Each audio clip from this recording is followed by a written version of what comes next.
our series of lectures on science fiction. Today's lecture is Lecture 9, Science Fiction as the Genre of the 21st Century. Now, to give you a recap of what we've been talking about, lectures 1 through 8, we cover the pulp beginnings of science fiction. We talked about the golden age of science fiction, which is the one where most of the books that we read of science fiction, or that most people read of science fiction, are predominant today. The new wave of science fiction, which is very experimental in the 60s. And then we skipped two that are, in my opinion, the best, and my favorite, of course. But we skipped them because they're so encompassing. And also, they blend the mediums of science fiction writing and science fiction movies, cyberpunk era of the 80s and space operas of the 90s.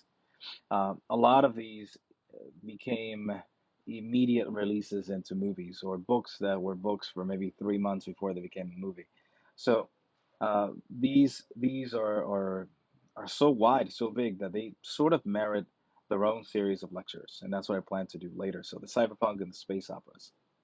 Now, the 21st century does welcome new writers. It has new blood that is approaching the similar issues that science fiction has always been concerned with, but from different perspectives. These diverse writers have had a hand in shaping the modern field of science fiction. Now, we're not saying that science fiction has not been inclusive of minorities over the years. They have, but merely as decorative or as part of the narrative, but never quite the writers themselves being the ones pushing forward um, the voice of minorities, or putting to the forefront the concerns, the cultural concerns and individual issues of peoples that we don't often consider. Now, again, some of these voices have always been around.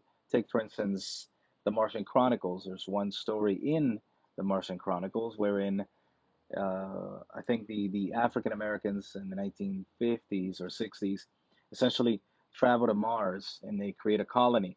And now that the Earth is essentially destroyed because of nuclear warfare, there is a ship with white refugees, that's the way they characterize them, arriving at Mars. And then this black community has, who by the way, it's been separated from Earth by 3 generations. Now they've heard all about the the racism and the segregation and the lynchings even they mention, and now they have to decide, what do we do with these quote white devils? What do we do with them? You know, are they evil? Are they coming in peace? Right? So it's pretty neat because it's got that alien invasion, are they coming in peace kind of attitude, but in this case they're humans and they're white. So the primary issue with international science fiction is translation. A lot of these books don't gain enough momentum or have the kind of reputation necessary for to merit uh, translations all across different languages. So that's really primarily the issue. But this video is about exposing you to science fiction outside of the American and British world, because in doing so, you'll understand that this is a genre that is not only particular to us on this side of the world, but it's pervasive. Now, let's focus on one kind. This is Afrofuturism. Now, if you're looking at Black Panther in the back, you're right. This is a prime example of Afrofuturism. Essentially, is the future of African Americans.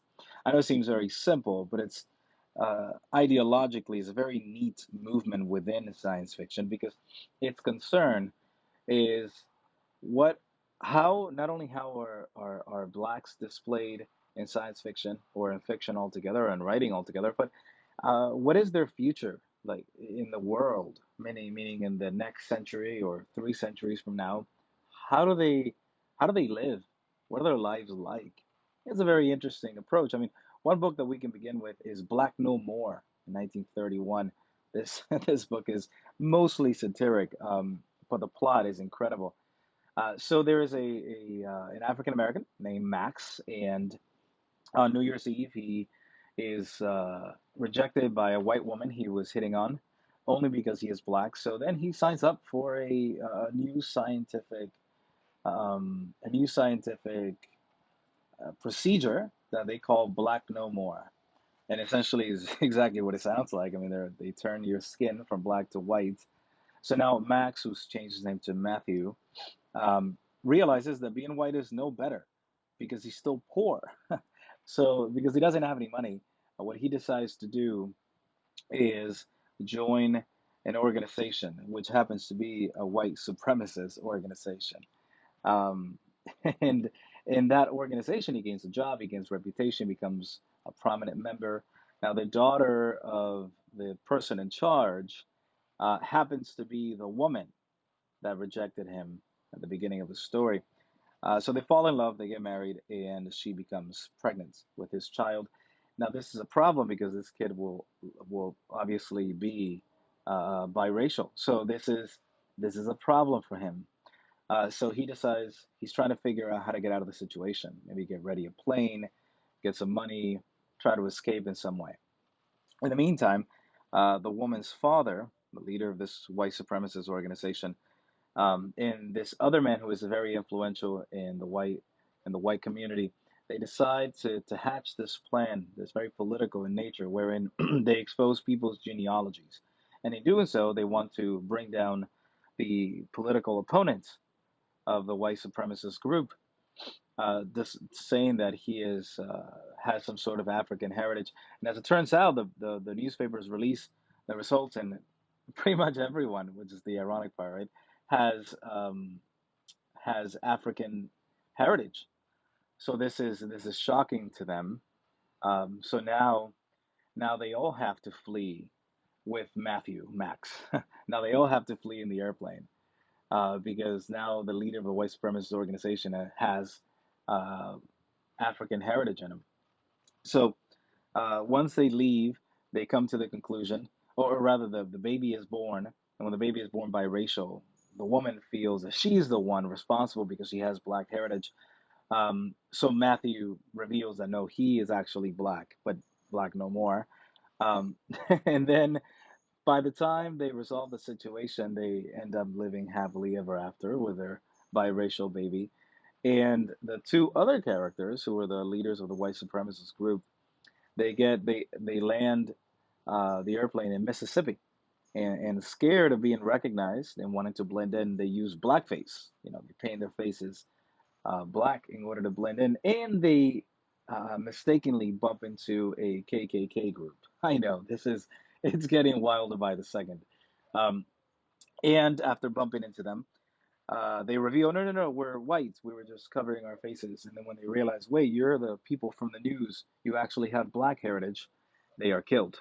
Uh, I don't know what to make of this book, but the idea of Afrofuturism, or using technology, somehow dealing with the racial concerns of African Americans, it's not necessarily a new concept, but it has taken flight in the 21st century. It's become immensely popular, or a way, an aesthetic movement, let's call it, wherein you use the medium or the vehicle of science fiction in order to explore black lives, and in order to explore what what what you what your place in the world is, not just in this world now, but in the future world as well.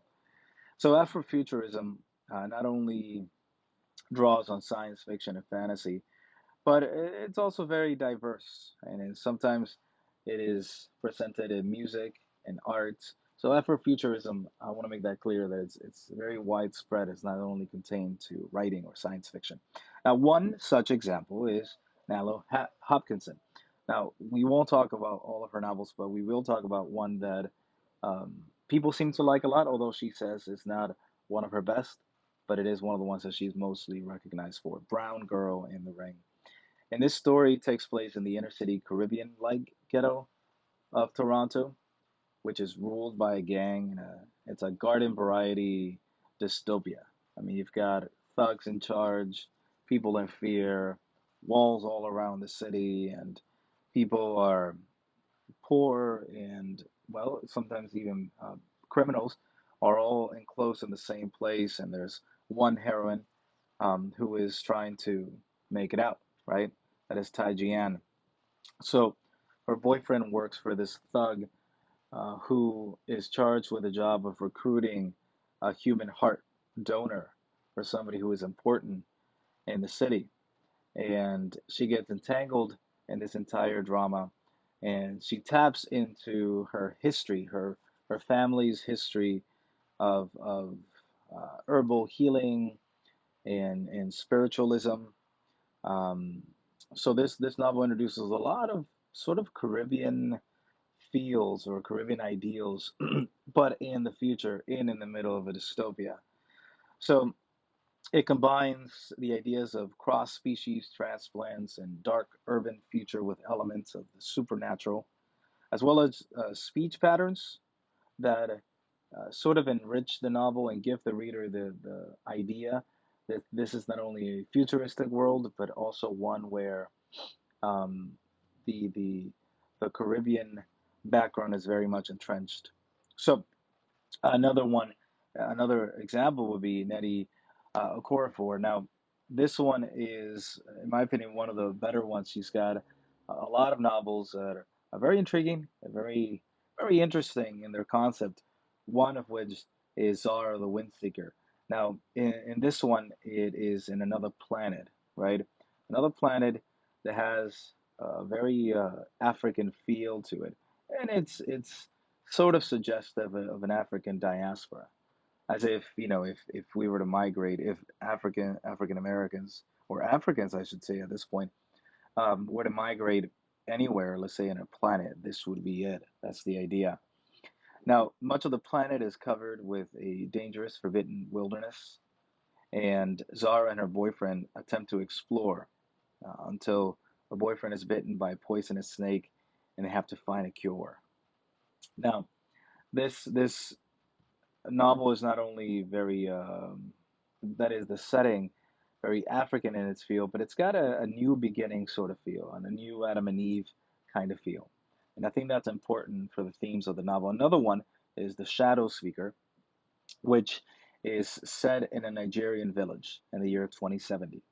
And it's told from the perspective of a 14-year-old girl. And this is also very important, by the way, in not only Afrofuturism but science fiction altogether. It's become the kind of the kind of genre that gives a voice to, well, teenagers, to adolescents. It's become the the genre of the adolescent voice. Um, and I think that's very interesting. I might have talked about something like that in another lecture. So anyway, in this futuristic Nigeria, um, it has advanced technology, but there's a cataclysm that has affected the world. And this one feels a little more fantastical in the sense that there is magic in the novel. There's magic because they're trying to track down a legendary warrior woman and they're trying to save the earth, but they're using magic in order to do so. And it isn't uncommon for magic to be present in science fiction. But as long as the bulk of it involves science, then you still have something like that. Now, what I want to do is do a quick recap of international voices in science fiction, just to give you an idea of what's out there. So, this one is a German novel, and in this one is an alternate history about a victorious Nazi Germany. Um, sort of problematic, but this is an example of such. This is a French novel, and here it's a near future Earth, and all the sources are depleted, and adolescents develop plagues so they can create water and fire and that sort of thing. And of near future dystopia on environmental disaster and social inequalities, and is Finland's probably one of the most cynical writing coming from this place. Now, uh, we have to understand that these international voices are addressing issues that are modern and issues that matter to all of us, even if the places that they're from and the way that they go about it doesn't resonate with us. Here's another example of what I'm trying to say, and this one is from Denmark, and there's a collection of 19 short stories, And the implication is not only science fiction, but also the use of horror or the infusing of horror into the stories. And one of the examples down here is a Japanese example of speculative fiction, um, and it essentially deals with a war-torn Japan and what they do in order to restore it. The last two examples are this one from Russia, which is a very, very long novel. I've never read it, but the implication of this novel is, akin to Tolstoy, but in the science fiction genre. And this last one, which sounds very interesting to me, is The Day That Music Died, is from Israel. And what happens in this story is that a town or a village is told when everyone is going to die. So they all receive these these files where they know this is when you will die. And essentially, is about people's choices and what they do with that knowledge, with that information.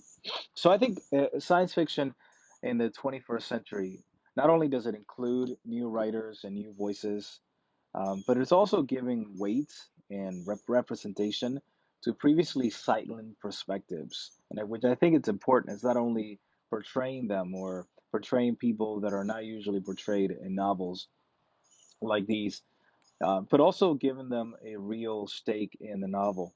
I think one example that I can think of that is not in writing is the show Alter Carbon, season two, which features the more prominent of the characters are African American, and it becomes sort of part of the narrative as well. And I think that's interesting.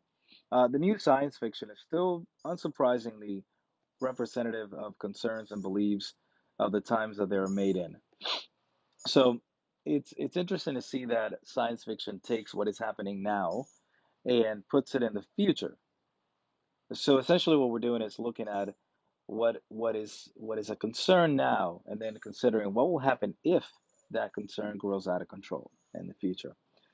Some would still argue, though, that science fiction died at the beginning of the century and that is now reborn for another century.